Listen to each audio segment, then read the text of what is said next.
الحمد لله رب العالمين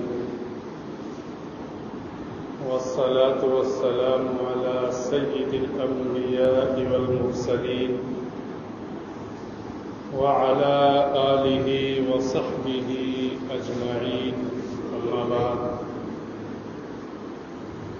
أعوذ بالله من الشيطان الرجيم بسم الله الرحمن الرحيم يا أيها المزمل قم الليل إلا قليلا نصفه أو انقص منه قليلا أو زد عليه ورتل القرآن ترتيلا صدق الله العظيم وصدق رسوله النبي الكريم گرامی قدر معزز سامعین کرام، نوجوان ساتھی،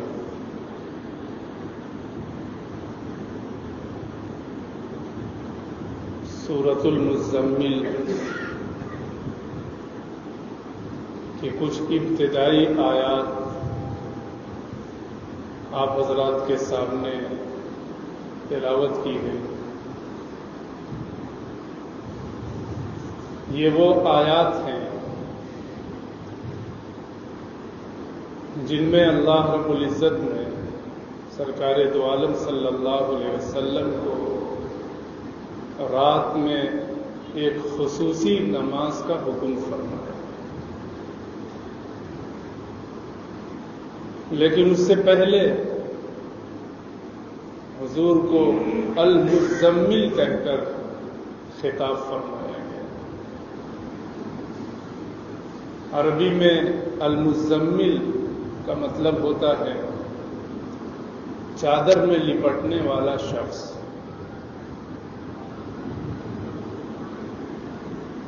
حضور صلی اللہ علیہ وسلم کو اللہ رب العزت نے بڑے ہی محبوبانہ انداز میں اور بڑے ہی پیارے انداز میں فرمایا، اے چادر میں لپٹنے والے شخص۔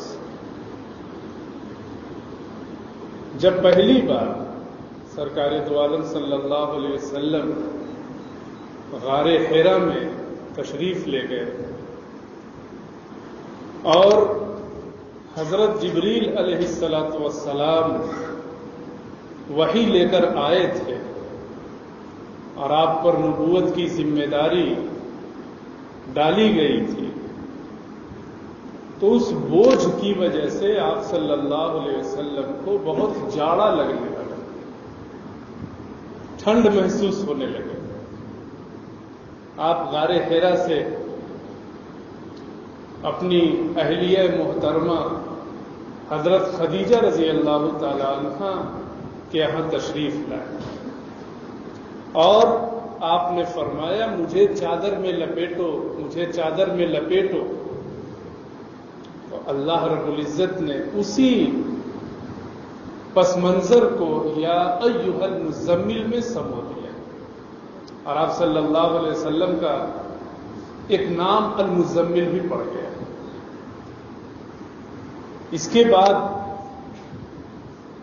اس سورہ میں حضور اکرم صلی اللہ علیہ وسلم سے کہا گیا، قم اللیل الا قلیلا، کہ اے پیغمبر، اے چادر میں لپٹنے والے، رات کا تھوڑا حصہ چھوڑ کر باقی رات میں عبادت کے لیے کھڑے ہو جائے۔ اللہ نے اپنے پیغمبر سے کہا، اس رات میں اٹھنے کے لیے کہا جو رات سونے کے لیے بنی، آرام کے لیے بنی، لیکن اللہ رب العزت نے پیغمبر کے لیے حکم فرمایا کہ رات میں آپ عبادت کے لیے اٹھ جایا کریں، تھوڑا سا حصہ سویا کریں۔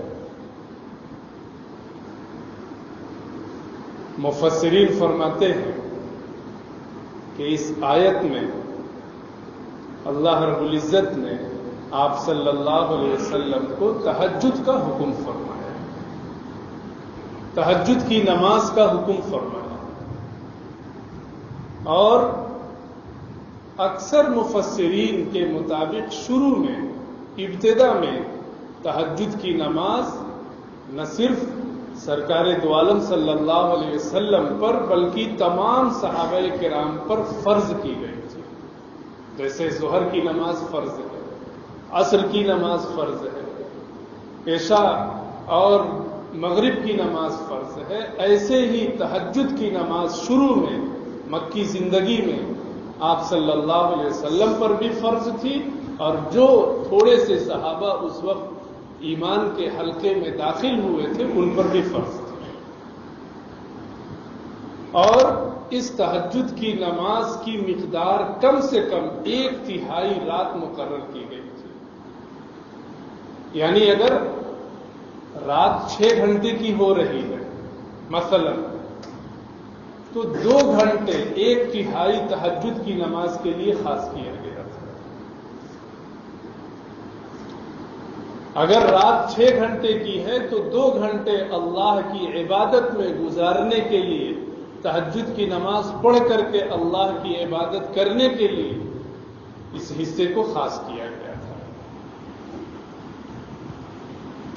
بعض روایات کے مطابق سال بھر تک یہ معمول جاری رہا. تقریباً 1 سال یہی معمول رہا کہ رات کے 1/3 حصے میں تہجد کی نماز میں قرآن کریم کی تلاوت کر کے اس رات کو گزارا جاتا تھا اور اللہ کی عبادت کی جاتی تھی. بعد میں سورۃ المزمل کی آیت نمبر 20 نازل ہوئی اور تہجد کی فرضیت منسوخ ہو گئی. پھر 5 نمازیں جو ہیں وہ فرض رہ گئی.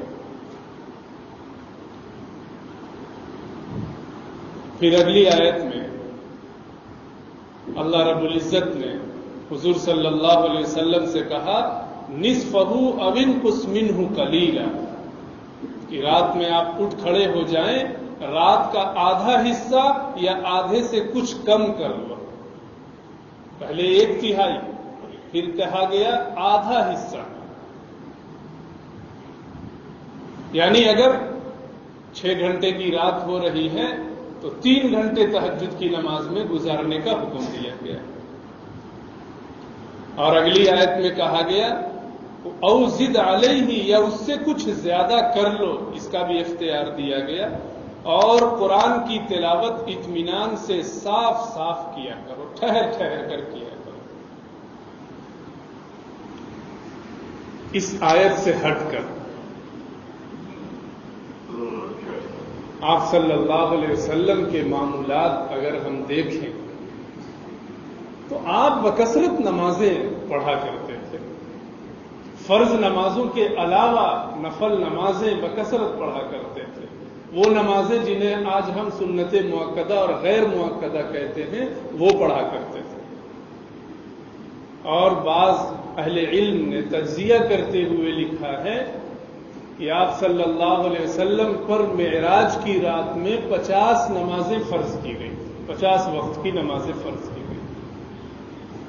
لیکن اللہ رب العزت نے حضور صلی اللہ علیہ وسلم کی درخواست پر 45 وقت کی نمازیں معاف کر دی. لیکن آپ صلی اللہ علیہ وسلم کا مقام و مرتبہ اللہ رب العزت کے یہاں چونکہ بہت بلند تھا،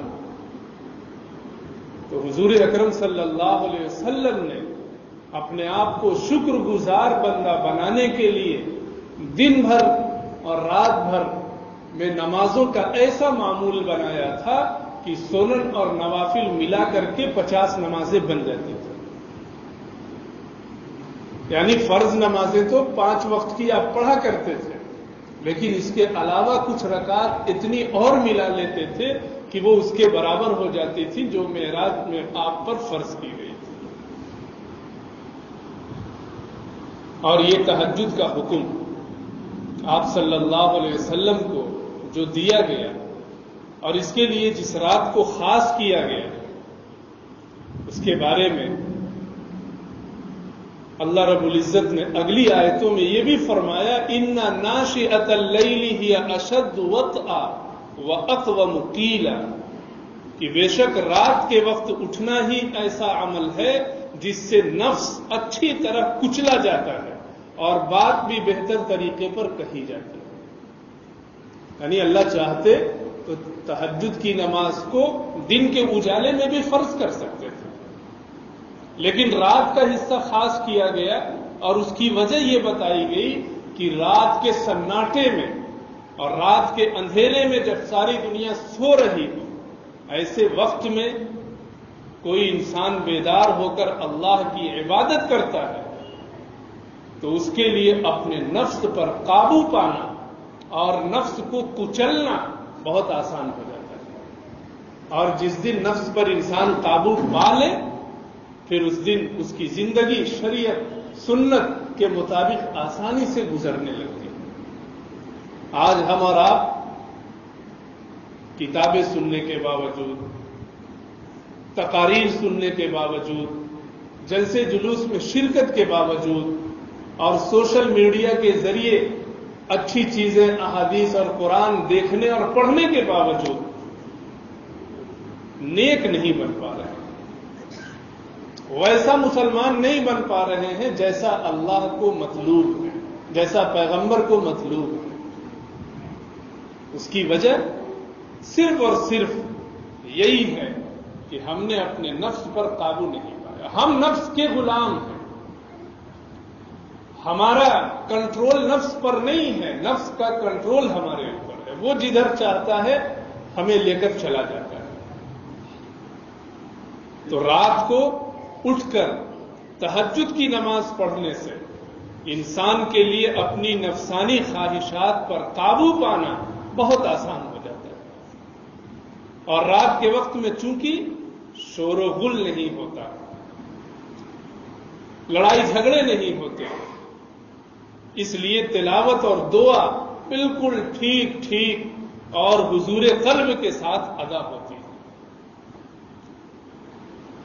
آپ صلی اللہ علیہ وسلم کو رات میں یہ حکم اسی لیے دیا گیا، اگلی آیت میں کہا گیا ان لک فی النہار سبحا طویلا، کہ دن میں تو آپ کی لمبی لمبی مصروفیات ہیں، دن کا وقت دوسرے کاموں کے لیے خاص ہے، تو دن میں تہجد کی نماز اگر پڑھیں بھی تو اللہ رب العزت کے ساتھ جو خصوصی گفتگو ہونی ہے، اللہ کے ساتھ جو خصوصی تعلق اور قرب حاصل کرنا ہے وہ نہیں ہو سکتا ہے۔ ایک تابعی ہے حضرت اسود ابن یزید رحمت اللہ علیہ، ایک موقع پر حضرت عائشہ رضی اللہ تعالی عنہ کی خدمت میں حاضر ہوئے اور پوچھا کہ رات میں نبی کریم صلی اللہ علیہ وسلم کے معمولات نماز کے سلسلے میں کیا تھے؟ مسجد نبوی میں آپ جو نماز پڑھتے ہیں ہم تو وہ دیکھتے ہیں، لیکن گھر کے اندر رات میں آپ کتنی نماز پڑھتے ہیں اور کیا معمول رہتا ہے؟ حضرت عائشہ رضی اللہ تعالی عنہ نے فرمایا کہ سرکار دو عالم صلی اللہ علیہ وسلم رات کے ابتدائی حصے میں سو جایا کرتے تھے، یعنی عشاء کی نماز کے بعد آپ صلی اللہ علیہ وسلم فوراً سو جایا کرتے تھے، اور جب آدھی رات یا اس سے کچھ کم گزر جاتی تھی بیدار ہو جاتے تھے۔ بیدار ہونے کے بعد وضو کر کے آپ تہجد کی نماز میں مشغول ہو جاتے تھے، 2 رکعت کر کے 6 مرتبہ آپ نماز پڑھتے تھے، یعنی 12 رکعت تہجد کی نماز پڑھتے تھے۔ ہم تو 12 رکعت پڑھیں بہت ہوگا آدھے گھنٹے میں قصہ ختم۔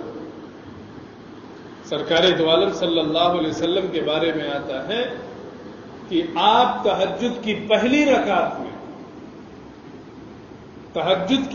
رکعت میں سورۃ البقرہ مکمل تلاوت کر لیا کرتے تھے۔ قرآن کریم کی سب سے لمبی سورۃ البقرہ ہے، ہمیں ہفتوں لگ جائیں گے تلاوت کرنے میں، مہینے بھی بعض لوگوں کے ایسے گزر جاتے ہیں سورۃ البقرہ پوری نہیں پڑھ پاتے، اور سرکار دو عالم صلی اللہ علیہ وسلم 1 رکعت میں سورۃ البقرہ پوری پڑھ لیتے تھے۔